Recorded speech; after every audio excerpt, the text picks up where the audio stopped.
Pasidžiaugite gelstančiais lapais ir paskutiniais saulės spinduliais, nes žiema ateina. O tai reiškia ilgas naktis, sudėtingas kelio sąlygas ir daugiau pavojų. Aktualiausias klausimas vairuotojams prieš lapkritį yra padangos. Informacijos apie jas yra labai daug, visur, kur tik nori, kiek nori. Tačiau vien batų pakeitimu prieš žiemą nereikėtų apsiriboti. Kaip patį automobilį paruošti žiemai, kad su juo būtų saugu važiuoti ir jis nekeltų jokių problemų.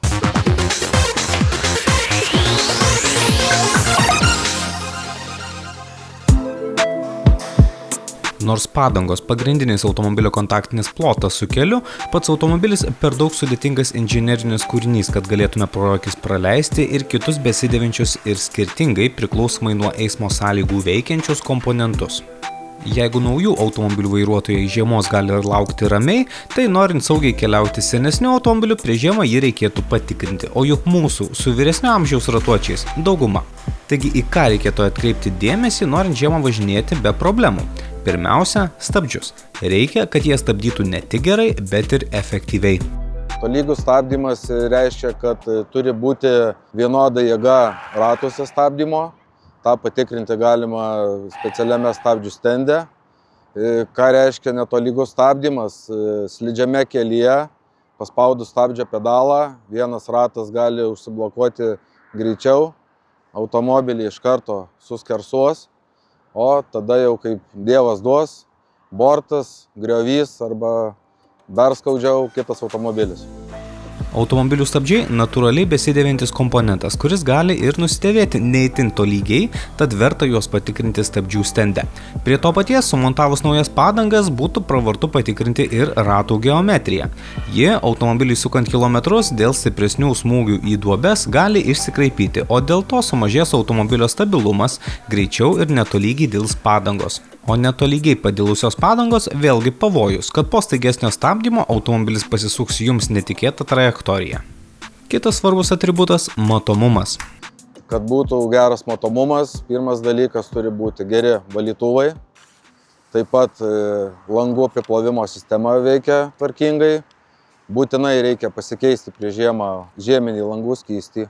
Nedarykite klaidos, kada nesibaigus dar vasariniam skysčiui, žmonės įpila žieminį skystį.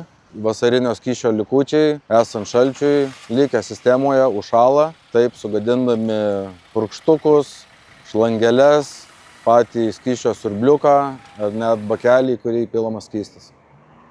Dar galima paminėti labai svarbu ir tinkamas automobilių žibintų švietimo aukštis. Nemažai žmonių galvoja, kad žiemą kondicionavimo sistema nėra reikalinga, nes automobilyje tokio oro šildymo juk reikia. Tačiau verta patikrinti ir ją bei salono oro filtrus, nes būtent netinkamai veikiantys komponentai lems taip erzinantį langų rasojimą. Aišku, yra dar vienas erzinantis elementas – tai išsikrovęs akumuliatorius ankstyvą žvarbų rytą. Dauguma autoservisų šiais laikais turi įrangą, kurią galima tikrai nebrangiai, greitai patikrinti jūsų automobilio akumuliatoriaus gyvybę. Jeigu tik kyla menkiausi įtarimai, kad akumuliatorius jau gali net laikyti, siūlau nelaukti žiemos, nelaukti pirmų šalčių, taip neužvesti automobilio ir turėti daug problemų. Be to patartina yra pasimatuoti automobilio generatoriaus krovimo įtampą.